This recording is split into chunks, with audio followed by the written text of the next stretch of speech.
Hi guys, my name is Sean. I'm a houseplant enthusiast from Jakarta, Indonesia. In today's video, I'm going to be sharing with you the care and propagation of the Philodendron Hederaceum Micans. And you heard that right, this is actually in the Hederaceum family. If you look at the other siblings in the Hederaceum family, such as your regular green form, you also have your Brazil, your cream splash, Gavi, Rio, and then also the lemon lime. They all have very similar leaf pattern, heart-shaped leaf with these beautiful veins down the middle. And then they all have these sheath here that dries out actually. This is how you can tell them apart from your epipremnum, because sometimes we mistake them for our pothos, your golden pothos. So they have these little dried sheaths in every node basically, and you sometimes have to remove them so it looks nicer, but you don't have to. Yeah, so this Hederaceum is actually really nice in the Hederaceum family. It has this very velvety leaves that's green in color, but you can actually sun stress it so that it turns into a beautiful orange or red color, especially in the new growth. Usually when you sun stress this in pretty good direct light but not full sun, they will give you these beautiful bright red new leaves. But then in my experience, these leaves will eventually fade into this dark green that we see here. And the Hederaceum can actually get pretty big, not like Philodendron big or monstera big, but their leaves, if you let them climb up, they can get pretty massive. But if you ask me, I think there's nothing spectacular about their mature form. They don't really fenestrate, they don't really do anything. They look really nice in a hanging basket. And this, in my hand here, this is not the perfect specimen to show you because this is not a beautiful trailing basket of it, but I'm going to show you later as I propagate this how we can achieve that look. But this was just grown kind of on its own in my little room indoors, and it just got very little light, so it gave me very small leaves with very long internodes. So I guess I'm just gonna quickly dive into the care. In terms of light, you do want to give this very bright light. A little bit direct sunlight would do it so much justice. It will give you better color, it'll give you shorter internodes, it'll give you bigger leaves. Especially if you have it grown on a shelf, you definitely need some light from up top, because if not, you're gonna have a balding top here with no leaves, and you're gonna have a lot of leaves down below. That's not a good look on these guys. If you give them medium light, they can survive. These guys are actually quite low light tolerant in my experience, so they can tolerate anywhere from like pretty decent direct sunlight to all the way to low light. They can. But they won't really do that well in low light. They will give you longer internodes and smaller leaves, and that's just not the sexy look on them, unless you're into that. I'm not sure. But in terms of watering, they need to be dried out way out between watering. If you have a lot of leaves that start to yellow up suddenly, that's usually overwatering. And the Micans, unlike the other Philodendron Hederaceums, are actually very prone to spider mites and a little bit of mealybugs. I don't know, maybe something about their velvety leaves that these bugs love. But the other Hederaceums are a lot less pest prone. And in terms of the fertilizing and feed, same way with my other houseplants. And for the potting mix here, I actually recommend to give it a general purpose potting mix, especially if you want to grow them in such a full pot like this. Of course, it is an aeroid, and a lot of you guys are asking, well, why don't I give it an aeroid potting mix? Well, this plant is just not grown for its big leaves, for its epiphytic behavior. This is why. And if you have an aeroid potting mix that's too chunky in there, this plant may not have enough space to grow its roots. So I guess without further ado, I'm just gonna get started with propagating this. Okay, so the first medium that we have is this water. We're gonna try to water propagate a few so you can see the difference. This vine is not particularly doing well. It's got a few leaves that fail to unfurl. And that tends to happen sometimes, by the way, if they're really stressed out, if they're pest, I don't see any pests here, but if they were pest infested, or if just, in this case, it's just not getting the it's not getting the optimal conditions, not getting the best light. But you know what, with this unhealthy vine, we'll do some wet stick propagation later. So you can see basically every propagation method possible for this plant. All right, so I've got a vine here, it's looking pretty healthy. I'm just gonna give it a really big chop. And I'm gonna give you an anatomy lesson. So you have two options. You have your top cutting, which is the tippy top right here. Gonna cut it. And this cutting here, it will continue to grow upwards. So this is actually usually the most prized cutting. Of course, this is small leaf because again, from what I mentioned earlier, this is not the desirable look for it, not the desired condition that it was grown in. So you just want to stick it here. And then let me take a midsection cutting So this is what a midsection cutting look like, and this is probably what you will have to deal with for the most part. Let me quickly show you the anatomy. This is the same with every other philodendrons. You have your leaf. So this is basically a node, right? Your leaf. You have your aerial roots here. These the things that show up, and then I see that knob in the middle there. That's your growing eye. That's where the new plant will come from. So you need this component. You don't need the leaf. Actually, you also don't need the aerial root, but you definitely need the growing eye. If you don't have the root or the leaf, you can just put this cutting on top of moss gently, and this should produce a new shoot if you care for it correctly. But there are many ways to propagate this. But in today's video, I really want to show you how to get a massive bushy pot of this. Like I want to turn this one plant into many plants and beautiful pots of plants. It's gonna take a while. I'm gonna give you guys an update for all of these. But if you have dried out aerial roots like this, that's really bad. That's not good for the plant, because sometimes these roots will not develop into anything. But you can always stick it in water, and then this new growing eye here, that should be beneath this sheath. The growing eye will put out a new vine, and that will have its own set of aerial roots. And watch my water propagation video, please, because I give you tips on how to maximize the success rate of your water propagations. I know that a lot of you guys are struggling with water propagations. And one more thing, one more advice about propagation is that you should probably propagate after you have watered your plant. Not immediately, but give it a few hours or a few days. Water your plants and also feed it with fertilizer. This is because the plant will take in all that water and nutrients, which will be absorbed, in the leaf and all the structure of the cutting here. So it will maximize the success rate. You don't want to propagate from a plant that is thirsty, that is sick, that is weak. All right, here we go. Here's the water propagation. Group your cutting, you guys, group them. They do root a lot better. Next, we're gonna do wet stick propagations, and I'm gonna give you an update on this. This is actually my favorite way to propagate plants. So this is some sphagnum moss. It's just a little bit humid, moist from the rain. And then this is the unhealthy vine we had earlier. This was actually rooted a little bit. This is the top cutting here. This method works for your epipremnum too, by the way, your golden pothos. Basically every aeroid possible, it works on those. So I'm just gonna stick that in there like that. And then I'm gonna take some of the midsection cuttings. Because look at the leaves, because the leaves are like this. Or if you don't have the leaves, like say the leaf has died off, no worries, just take them off. And then make sure, look at that, it's got a growing eye right here. So you just want to lay it on the moss. And with the growing eye facing up. And then imagine it's just seeing the world, just lying on a bed of moss and just looking outside at the world. So I'm going to finish this pot with a couple or more of these failed leaves. So when you have any plant that like your melanochrysum, they're really well known for not unfurling properly, and you just have a bare stem like this with no leaf, go ahead and propagate them at some point. Don't sweat it. Don't feel like sad. And if you have low humidity, what I would do is I would put a saran wrap over this to seal in the humidity inside, but don't overwater. You don't want too much water in there. You don't want to compact it with water. Seal it for humidity and it will do well. You don't even have to water it. But because I live in pretty high humidity, I don't really need to do that.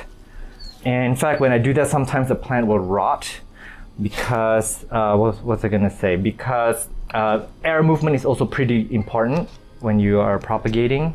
So I found a really interesting node here.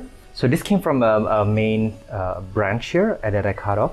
This is actually the growing eye. The growing eye already put out a new vine here, and this is how they vine. If you want them to get really bushy, they can put out a vine before you propagate it. So one tip on how you can get a bushy plant is to chop it often and propagate it, because the top portion here, the nodes inside will branch out. It will send out multiple vines. So yeah, prune your plant often if you want it to get big. For this one here, you can actually just simply plant it, and this will continue to grow into it. This vine here will grow into its own plant later. All right, so next we're gonna do soil propagation, and this is the fastest and most efficient way to propagate them. So I have two pots here. This one's my general purpose potting mix. I'm gonna have a link up above the video for these. It's actually made of really premium stuff. So the Philodendron Hederaceum, unfortunately, It's not an expensive plant, so I have an alternative here. This is basically recycled, so I bought a few plants and they came with this rice hull. It contains no nutrition, I don't even know what's in it actually. But I want to keep it sustainable and I don't want to throw the whole like massive bucket of them away. So I'm just going to use it for this purpose. Where possible, please be thoughtful and mindful with your practices. Don't throw things away. I am pretty confident the cuttings are going to live in here. So yeah, we're going to do this. But first of all, this is my secret, my trick on how to grow any of these plants well, bushy plants I mean. This is why you're subscribed to my channel too. So then you have your cutting here, and I just want to put it in this pot here, and I just want a little bit of potting mix in there. I only want like 1/3 of the pot to be filled with potting mix, because I'm going to show you what's happening later. So you only want to bury this much of the node in the potting mix, because you don't want too many potting mix here that can overwater very easily. It's also less sustainable, and also this will root into the potting mix and it'll push out a new vine from down below. Now when that new vine has put out a new leaf, that's when you increase the potting mix level. So you just keep increasing and increasing, because the new node that comes out will also root into the new higher level of potting mix. I don't know if I'm making any sense, because when you do that, the plant will get bigger leaves. It will grow robust when you have a lot of nodes that are rooted into it. If you have potted this up in a pot, let's say I filled this with potting mix right from the get-go and I just potted this in. First of all, I'm more likely to overwater it because there's so much water retention. And also I would need to have a lot of pest control, because a lot of pests and fungus and a lot of bacteria can actually live in the soil when it's got so much water in there. But also the leaves that come out will just come out into the air. You know what I mean? It's just gonna vine out into the air. Whereas in this other method, when you have your half pot, when the new leaf comes out, I'm just gonna keep adding a bit of potting mix, keep adding it until it's like the normal level for a potting mix. And there's gonna be many nodes buried underneath. That is actually my secret that I've devised. I don't know if someone else has done this already, but it came naturally to me. It just makes a lot of sense. So I've been doing this for a lot of my plants that are that I'm growing as a bushy plant, like this. So yeah, here's another cutting. I'm just gonna lay it in and not bury it too deep. You do want your node to be in the potting mix, but you don't want it to be buried too deep. So that's my trick. Oh, and it's really important to share that with these soil propagation, you want to keep the potting mix always lightly moist. You can let them dry out. If you actually have a cutting like this and just left it on a table, which I've done before, they can actually live and survive for a few days. Seriously. So they can be dried out a little bit. It's not the end of the world, but you don't want to leave it too wet. If you have it too wet, it's going to rot the plant. And one of the signs would be that the leaf would turn yellow. Although these leaves, because they're so tired at producing, the new shoot and the roots, they will turn yellow faster than regular leaves. Because if you watch all my other videos, all these will turn yellow and they will die off. This is just a natural life cycle, but the aging process will be expedited when you are propagating them. But yeah, don't overwater them. Keep them lightly moist when you can. If you want to let them dry out for a day, no worries about that. And what else? In terms of light, as I mentioned before, these guys can take direct sunlight, but when they're propagating, they really have no roots to take in water efficiently. You're gonna burn them if you put them in too bright of a light. So let's start with the medium light and then gradually increase light over the period of, 2 months. I think once it's rooted and it starts putting out shoots, if you want to sun stress it, you can leave it in direct sunlight, but that's like 2-3 months away from now. All right, so this is the first pot that we've done. Here's a tip. When you see leaves overlapping like this, feel free to just move them away, because when the leaf is blocking each other, literally you're blocking its light, like it cannot see. So make sure that the leaves are spread far apart. I put 8 cuttings per pot for here, and I'm gonna finish up with the rest, and I'll see you when I'm done. All right, so I'm done. Here is everybody. I managed to get, 18 pots out of this. And I've got the parent plant here. Look at how nice. It actually looks much better after the haircut. And I'm assuming that it will get more bushy. I'm just gonna leave it right here. It's gonna get rained on whenever, because it's got a lot of roots in there. And it's gonna get bright light. Or hang on, let me put it somewhere where it can get a bit of, I wanna sun stress this parent plant. It's ready to be sun stressed. I think this may be a good place for it. Anyways, yeah, this right here. All right, see you in a few months. All right, back to the babies. So I know I said to use shallow amount of potting mix before, but here's the problem. Some of the leaves here are so teeny tiny. Their petiole is only this short. There's no way I can put them in the pot because they do need this lid of the pot to lean on. Look at how tiny these leaves are. Because this was not grown well, the actual Micans leaf normally would be about this size if you grow them in a good condition. So it also could be a fertilizing issue. I haven't fertilized that parent plant for a long time. Of course, fertilizing is not everything, but you do want to give them some nutrients if you want, bigger leaves, more efficient photosynthesis, and all that good stuff. So yeah, in this case, I actually ended up just putting the potting mix all the way to the top, because again, the petioles are just so short in this particular batch. And I'm actually going to grow half of them in sort of a closed propagation box situation and half of them outdoors. And you know what? I'm going to keep a few indoors too. I just wanted to show you different conditions and compare how they grow in each conditions over the few months. It's been 2 months since our last propagation, and this is the update. Keep in mind that these ones actually live under a shelf, so they're getting very little light. If I want to show you this is what their leaves are looking at. So they're actually not getting light at all. They're getting very, very medium indirect light here, and they do get rained on whenever. They seem to be doing okay. A lot of leaves have sprouted. I think this one had some diebacks because I'm pretty sure I did not put just one vine in here, but everybody is growing their leaves after leaves. Very cute baby leaves. And these guys actually do really well when sun stressed. I'm going to show you that in a minute before I forget. But this is the one that was grown in wet sticks. So if you guys have bare stem, just cut single node wet sticks and just stick them on moss or any potting media. They will root for you. Very quickly before I forget, this is the parent plant if I'm not wrong. Look at how beautiful and sun stressed they look. They're actually these beautiful reds, pinks that turn yellow and then into green. Very, very beautiful. All right, now let's compare to these ones over here. So this one was grown indoors in my bedroom area in natural light. So this was grown in bright and indirect light. These two were grown under grow lights. And I have the video up there, I'm going to link up above to show you what the grow light setup is. It's basically just LED fluorescent light. It's not fancy purple expensive grow lights. And they have grown a lot. If you compare these two, that one to me looks like it's grown a little bit more than these ones here. Maybe because they're also getting more consistent lighting. Whereas this one here, they may have some cloudy days now and then. So yeah, this is just getting the substantial amount of lights every day for about 16 hours. And these are the ones that are in water propagations, and they're ready to go into soil. So I'm going to pot this up very, very quickly, and they've put out new vines already. So yeah, very fast. This is all in just 2 months. Now here is the moment of truth. These are the ones that were grown in the propagation box.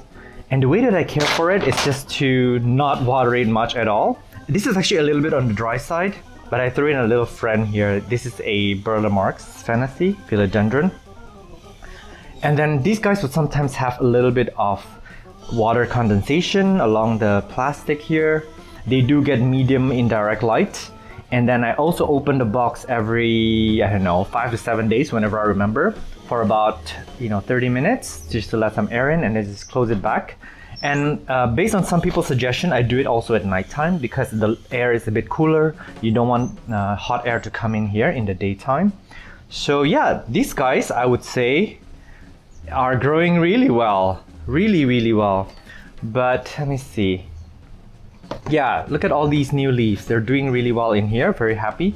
But if you want to compare these with the one that was just grown outside with no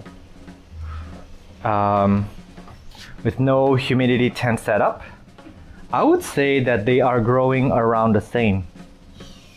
Yeah, it's indistinguishable. The difference is not big. Maybe, I would say maybe a little bit towards the propagation box in terms of like how robust they've grown and things like that.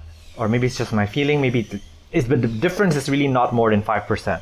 So my verdict, which I'm gonna have another video of, spoiler, is that these guys do the same, whether you do them in prop box or you just propagate them indoors. But the ones in grow light seems to do the best. I guess that's all I have for you today. Thank you so much for watching. I'm at Botanist on Instagram if you want to DM me on any questions regarding plant care and propagations. I'll try my best to get back to you. Meanwhile, do take care and stay safe. I will see you in the next video. Bye!